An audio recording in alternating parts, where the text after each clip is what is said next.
So the first issue that we have to think about with utilitarianism is what grouping it falls under. And it's also been called consequentialism. And this deals with looking at the end, not necessarily the cause, but the end, purpose, or goal of a moral act. This also falls under a name of teleology, with telos meaning end, purpose, goal, and logos meaning reason or explanation. So once again, utilitarianism is a form of teleology because it looks at the outcome of an act. It compares itself to deontology, which looks at the cause or a moral obligation towards an act. Examples of this would include Kantianism. And so it's important to see these key differences. One of the most central ideas for utilitarianism is the notion that the greatest happiness of the greatest number is the foundation of personal morality as well as political legislation. This is a quote that's attributed to Bentham in 1843, and you'll see that it follows throughout this whole lecture. It follows one simple moral principle called the principle of utility, which is the idea that individuals strive towards happiness, and if they make moral decisions towards happiness, it also encourages happiness in others. It was a stark contrast to previous moral philosophies that focused on rules related to religion, a higher power, pleasing God, or some sort of obligation towards duty.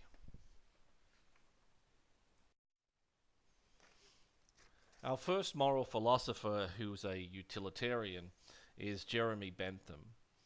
His ambition in life was to actually create a utilitarian code of law, and he proposed a great number of legal and social reforms, as well as discussing in his books and essays utilitarianism as a moral philosophy. One of his quotes is that nature has placed humans under the governance of two masters, pain and pleasure, and it is for them alone to point out what we ought to do as well as to determine what we shall do. On the one hand, the standard of right and wrong; on the other, the chains of causes and effects are fastened to their throne. They govern us in all that we do, in all we say, in all we think. The simple two terms that we see here are pain and pleasure, which Bentham suggests drive all moral decisions. Bentham was a leading proponent of utilitarianism, but he also advocated the use of moral philosophies in everyday life and in politics. Some of his firsts include, he was one of the first people to promote the development of welfarism, that is the rich and middle class giving back to those who are less fortunate. He supported individual freedoms, the separation of church and state. He was an early advocate for women's rights, the abolition of slavery, the removal of the death penalty and other extreme physical punishments. He was one of the first individuals to promote animal rights, and he was rather critical of religion. So he had a number of firsts in the way that he presented himself and his arguments. Now, one of Bentham's first calculations, he called it, is a hedonistic calculation or calculus. To Bentham, all decisions were simply a contrast between pleasure and pain. He thought that this could eventually turn into a science of morality in which you could even eventually perhaps measure calculations. You could basically sum up all the values of the pleasures on one side and all the pains on the other. And if the balance of the pleasures outweighed the pains, then it was generally a good moral act to complete. At a group or political level, this would be done the same way. His calculation was a very early attempt to measure this calculation of pleasure and pain. He had 7 components of this calculation. You can see them here, starting with intensity and duration, and moving on down in terms of the remoteness or the access to the pleasure and pain. And by doing so, this could create some type of calculation in which moral decisions could be made in a rational manner. In 1780, Bentham published an introduction to the principles of morals and legislation. In this book, there was a classification of 12 pains and 14 pleasures by which we could test what Bentham called the happiness factor. Bentham did not favor the sacrificing of a few to benefit the many, but he did favor a calculation of pains and pleasures that he outlines in this book, what these sources are, how to measure them, and perhaps most interesting for criminal justice, what were the potential offenses and related punishments of certain acts. He went into quite a lot of detail about this, and this was one of his first efforts to dismiss the death penalty, because he stated that it was not a measurable, it was not in proportion to a measurable pleasure and pain. It extended beyond that measurement system.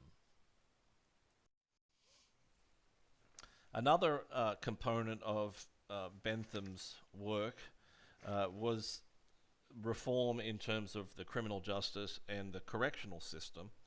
And he spent about 16 years of his life developing something called a panopticon. And here's an early sketch of a panopticon.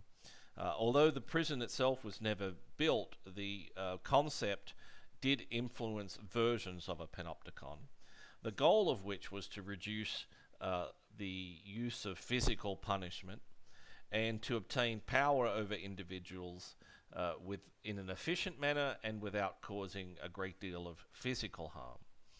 In this design, a correctional officer or guard would be housed in the center of a panopticon, and inmates would be in their cells with light shining at the back of the cells, so one guard could see, looking around, any individual cell and what the inmate was doing in the cell.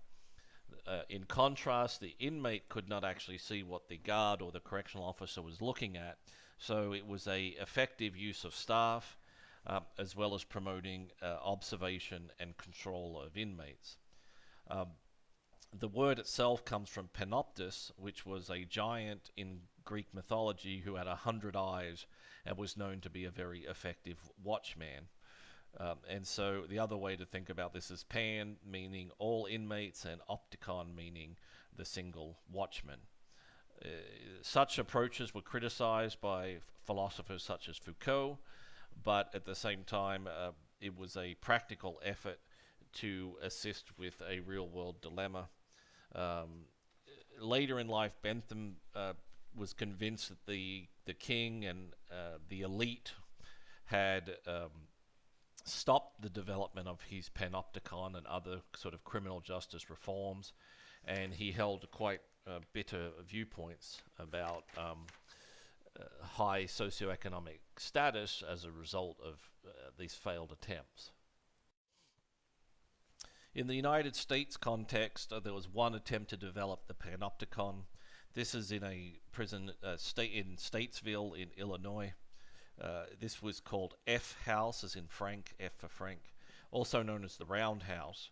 And you can see this is a panopticon view with the correctional officer in a house or a station in the middle, and all of the cells illuminated by the light from behind the windows. It was still in use up until the 1990s, closed in 2016, although the structure does remain due to its significance. The prison itself, Statesville, still does exist and functions as a regular prison. Another example in Cuba shows the outside as well as the inside of a panopticon design, and this was constructed in about 1926. Bentham, as I stated, is credited with a number of firsts. One of these firsts is the codification, or the writing down of common law into a coherent set of statutes and laws.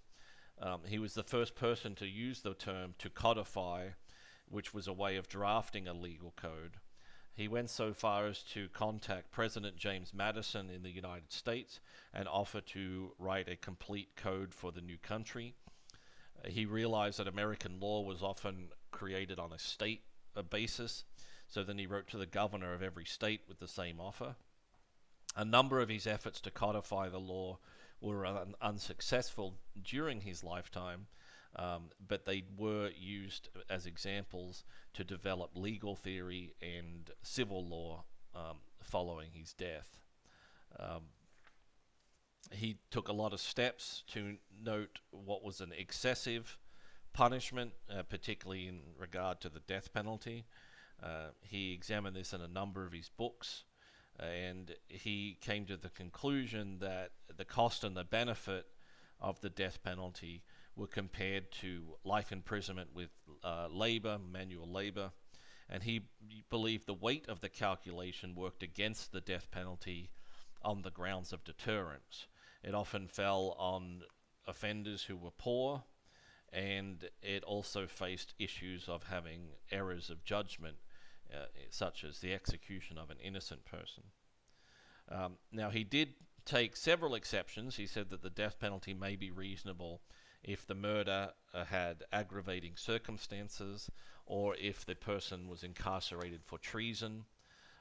However, by 1809, he had even rejected these exceptions and had declared that capital punishment, i.e. the death penalty, was using a utilitarian approach, was morally unfeasible. Another first for Bentham involved animal rights. During the 1800s, there was a general change in the way that people were looking at animals or viewing animals, and Bentham applied utilitarianism to this approach. He said that there's actually a line, inseparable line, that we use with animals, and we often distinguish animals as being separate from humans. He made the argument that the utilitarian approach should not be based on can animals reason, because he said using this approach we could also assume that those who are mentally ill or mentally retarded, or indeed babies, could not reason with adults, and in such a way reason itself was not a calculation.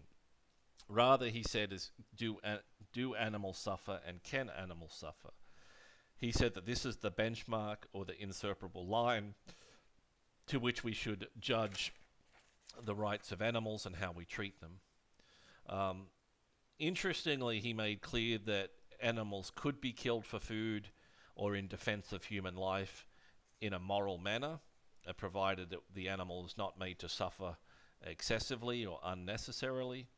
And he did not object to medical experiments on animals, provided that the experiments had a particular goal for humans in mind, and that there was a reasonable chance of achieving that goal. So he was also, because of this approach, called the patron saint of animal rights at a very early time in history.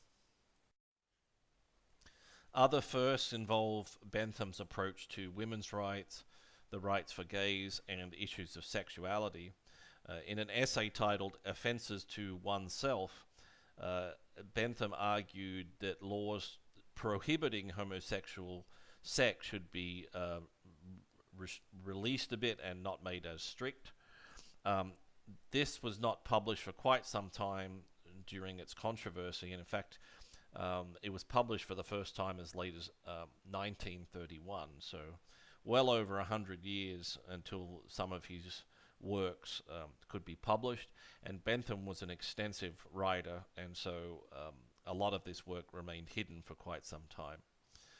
Bentham early in life found that women were placed in a legally inferior position, and he believed that using a utilitarian approach that there should be complete equality between the sexes.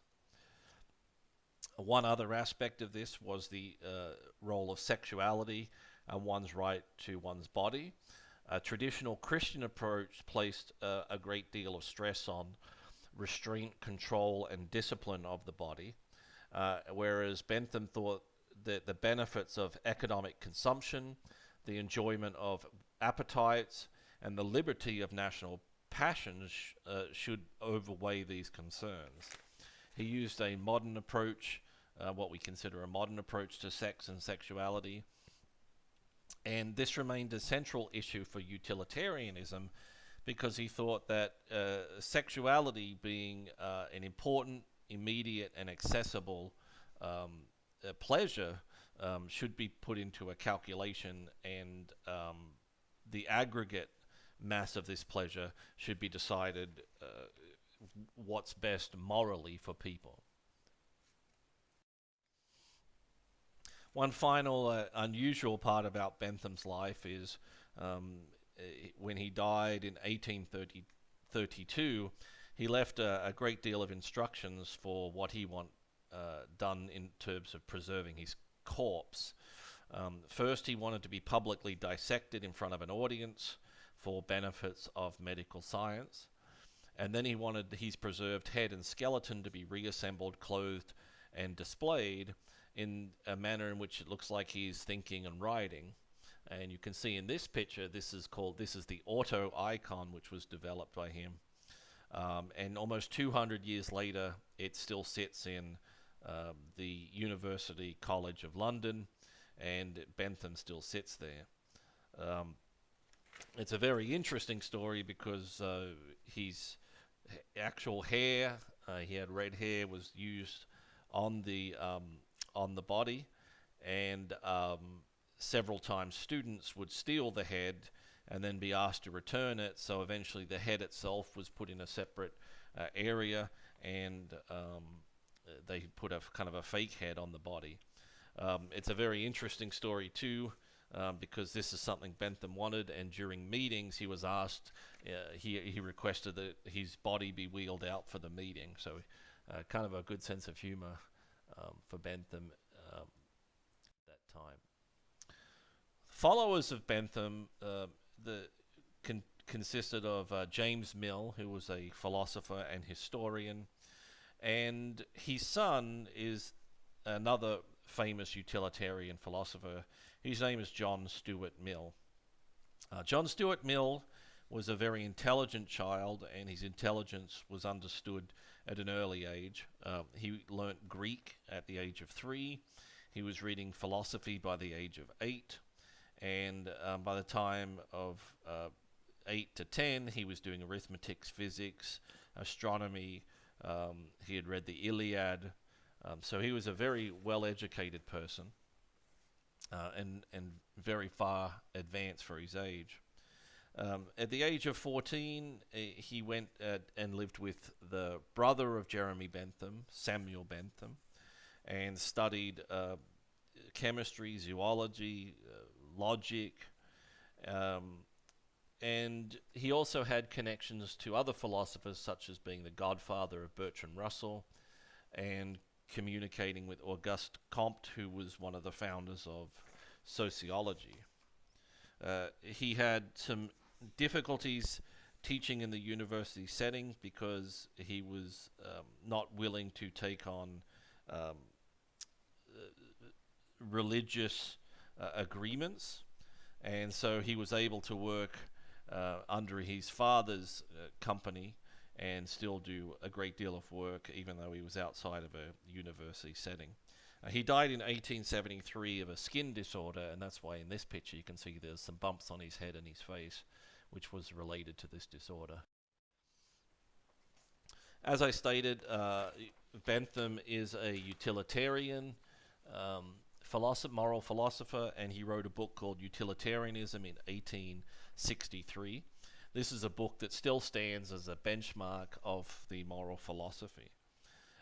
In this book, he emphasizes the greatest happiness principle, which holds that actions are right in proportion as they tend to promote happiness, wrong as they tend to produce the reverse of happiness. Happiness is intended pleasure and the absence of pain, and unhappiness, pain and not pleasure. So it's a rather simple approach, however, it's easy to understand.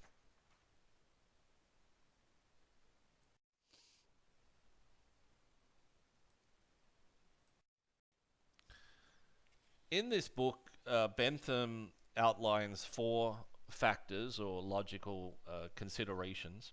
He states first, everyone desires happiness. Second, the only proof that something is desirable is that people do actually desire it. 3, each person's happiness is good to that person. And 4, the general happiness is good to the aggregate of all people. 3 and 4 are perhaps the most controversial issues, in that seeking one's own happiness does in fact make the aggregate, the group, or the society happy. That generally this hedonistic search for one's own pleasures and happiness is linked to society as a whole. Now, due to utilitarianism, it continued to be a dominant philosophy in the West, and it continues to be a very dominant philosophy today, with Utilitarian, the book, remaining the most famous defense of this view ever written, and still largely included in ethics courses. One interesting component of Mill's work was the harm principle, which states the only purpose for which power can be exercised over a member of a civilized community and against their will is to prevent harm to others. This raises a lot of issues about things such as free limits to free speech involving obscenity, defamation, breach of peace, and what they call fighting words. To what level do we take this suppression of the harm? But it's worth noting the harm principle remains alive and well today. Another famous utilitarian is Henry Sedgwick. In 1874, he wrote The Methods of Ethics. And in this, he argues that utilitarianism is very compatible with our everyday moral values. He does this by looking at three factors. The first is one's intuition. That is the idea that moral ethics are intuitive, that we have a general sense of what acts are right and what acts are wrong. 2, ego, the idea that we are all driven by hedonistic desires, that is, the pursuit of happiness for oneself. And 3, utilitarianism, the idea that everyone and socially we can all seek happiness and find moral decisions at hand. In the methods of ethics, Sedgwick argues that the basic principles of pursuing one's own happiness and utilitarianism, the general happiness, are self-evident. This is about a 500-page book, and he takes a lot of time breaking down these concepts and arguing that self-interest and group morality actually coincide in a number of cases, that self-interest and group self-interest are not necessarily in conflict. This was followed by the work of Hare, who wrote The Language of Morals in 1952. And Hare raises the issue of being a preference utilitarian. This is a slight difference from a hedonistic utilitarianism, in which preference acknowledges that every person's experience of satisfaction is actually unique. So it's a discussion of seeking one's own happiness in a more complex world, that we don't all just follow similar pursuits of happiness, but there is actually a uniqueness to our preference and our interests in our decisions. Hare was one of the first people to extend this idea of mathematical weighting, the idea that we could weight or measure our moral choices. And he states that that moral decisions are universal. Generally, we know what's right and wrong. Generally, we aim to maximize pleasure and minimize pain. He also follows this up with the notion that there's a prescriptive response, which means just because you identify something as being right or wrong does not mean that you do nothing and it is an abstract philosophical idea. Instead, he argues that this moral reasoning produces a I should do this component, and to not do that thing is morally unacceptable. One of the most modern utilitarian philosophers is Peter Singer. He's an Australian philosopher, atheist, supporter of women's rights. He opposed the Vietnam War. He's also a preference utilitarian, although this kind of wavered later in life. And he said he could also be a hedonistic utilitarian. One of his early works, an essay in 1972, was titled Famine, Affluence, and Morality. In this essay, he argues that citizens of rich countries are morally obligated to give at least some of their income to charities that help the poor at a global level. He uses an example of a child that is drowning, and he states that most people would reject a drowning child from a pond, even if it meant that their clothes, their watch, their iPhone were ruined. He states that we clearly value a human life more than the value of these material possessions. As a result, we should take a portion of the money that we spend on our possessions and instead donate it to charity. His work was influenced by the civil war in Bangladesh and the starvation and issues related to famine in that country, although he applies it to any global issue and states that in a global society, we no longer have distance as a cop-out for moral obligation to help others, even if they are on other sides of the world. Another utilitarian approach used by Singer is found in a book in 1975 titled Animal Liberation, which follows this concept we should be familiar with now of the greatest good for the greatest number. In this book, Singer introduced the term speciesism, which is this idea that humans are somehow privileged over animals. He finds this boundary rather arbitrary, and he uses the example of the difference between the great apes, gorillas, orangutan, etc., and an oyster. He says we lump both of those things, apes and oysters, as animals, yet we know scientifically that the great apes are connected to humans in terms of DNA and evolution in a much closer way than oysters are. So he finds these differences to be rather artificial and rather inflated. Singer describes himself as a vegan as a result of these calculations, although he says when he travels it can be rather difficult to eat pure vegan. He opposes animal testing, but says in cases where there is clear examples that outcomes are beneficial for humans, such as some of the recent experiments on monkeys for treating Parkinson's disease, do have justifications. He goes into depth about issues of factory farms in which animals are bred and produced for the main goal that we are eating them, and the impact on fishing communities and fishing the welfare of fish throughout the world.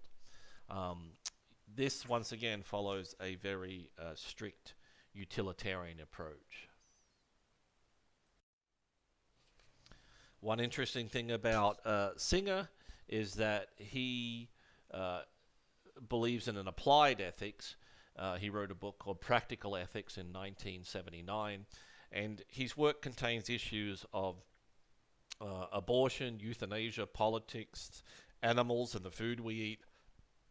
And as you can see, these are not lightweight or abstract issues. They're issues that have to do with applied ethics and things that we deal with of major consequence, or even daily things such as food. They're important issues. He follows the consideration of suffering and or enjoyment or happiness in the moral understanding of these issues.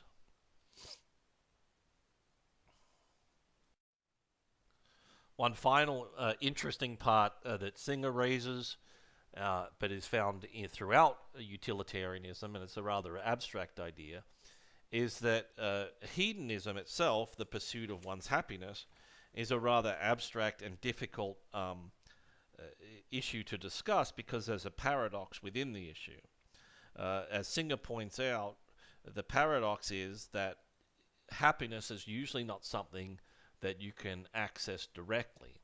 In other words, making lots of money does not always make a person happy. In a simpler example, Singer suggests that we imagine somebody who collects stamps. According to models of behavior, economic, social, etc., as well as utilitarian approaches, it's believed that Paul, let's say, collects stamps because he gets pleasure from it. Collecting stamps is an avenue towards Paul acquiring this pleasure. If you tell Paul this, he is likely to disagree, however. He will say he does not get pleasure from collecting the stamps, but this is not the process why he collects them. It is not to say, it is not as though he says, I must collect stamps so I, Paul, can obtain pleasure. Collecting stamps is not just a means towards pleasure. He simply likes collecting stamps, therefore acquiring pleasure indirectly. You can also think about this paradox in reverse. If you heard that collecting stamps is pleasurable, and then you went out and became a stamp collector thinking you'd be happy, it would probably not work out for you. To achieve happiness, you can't access it directly. You somehow have to motivate yourself towards things unrelated to happiness, like collecting stamps or whatever hobby you have. This can also be seen in this quote by Viktor Frankl from a very good book called Man's Search for Meaning. And in this book, he states, pleasure is and must remain a side product or a byproduct and can be destroyed to the degree and that it's the goal itself. So this is an abstract consideration of something that is found throughout utilitarianism. In terms of more recent advances in today's world, the development of utilitarianism can be seen directly in something called cost-benefit analysis. So now we're moving from abstract thought to some real nuts and bolts things in our modern world. The cost-benefit analysis, or CBAs, are used in a variety of fields, everything from business management to the social sciences such as sociology, psychology, criminal justice, etc. And it's a way to compare costs and benefits, which should be familiar at this point, in financial terms. There's a variety of softwares, there's a variety of mathematical approaches. However, at its basic core, one uses an estimation of costs and benefits with the idea that the more benefits that one receives out of a program or a policy, in comparison to minimizing costs, the better the outcome is likely to be. We also see this in evidence-based approaches, and this is a movement towards managers who in the past may have relied on more faulty ways of thinking, such as using their gut or intuition or guesswork, and using a more measured and calculated approach towards making decisions. It's using the evidence to help inform decisions, and this evidence can also be shared with others so they can understand how decisions were made. When used correctly, the goal is to promote efficiency while also introducing more social welfare. So in a criminal justice setting, we have programs. We could think of education programs for inmates or a health program for police officers. We also have policies such as a change to marijuana laws or a change to police behaviors. But regardless of programs or policies, we can do things more efficiently and we can hopefully get better outcomes. So we may be able to, for example, use less police officers, but deter crime by following a cost-benefit approach. There's several methods for cost-benefit analysis. They tend to follow something that looks like this. So the first step is to determine the effects. Another word for effects is goals or outcomes of whatever the program or the policy is. The next thing is to determine whose perspectives we're measuring and who it matters for. We often call this stakeholders, and while there is an emphasis to focus on those people who are in the classroom or directly related to the program or policy, they tend to have far-reaching perspectives to include stakeholders such as social outcomes for communities, counties, even states. 4 and 5 should be familiar by now. It's a comparison of costs and benefits, and this is done in a strict dollars and cents approach.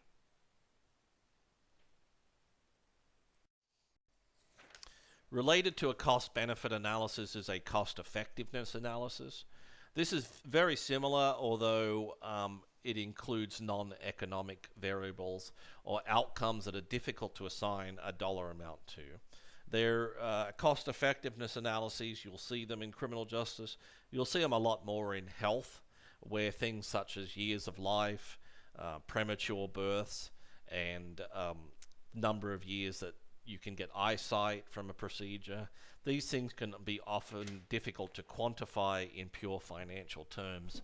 So a cost-effective analysis is conducted to look at costs and benefits that includes non-economic variables as well.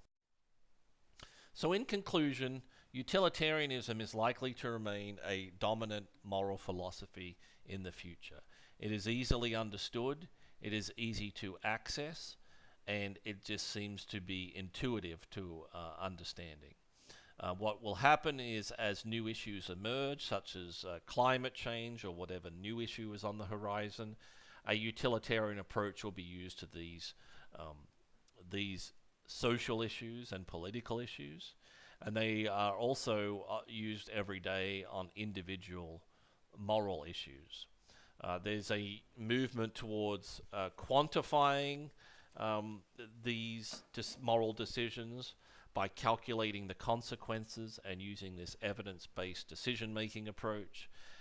Regardless of how abstract and theoretical or how practical and tangible and quantifiable these approaches are, they still all operate under a basic maxim, which is that utilitarianism focuses on the fact that moral decisions at the individual or group level should maximize human welfare or well-being. The term utility meaning well-being, and making sense, utilitarianism. So this central idea is likely to continue to drive utilitarian now and into the future.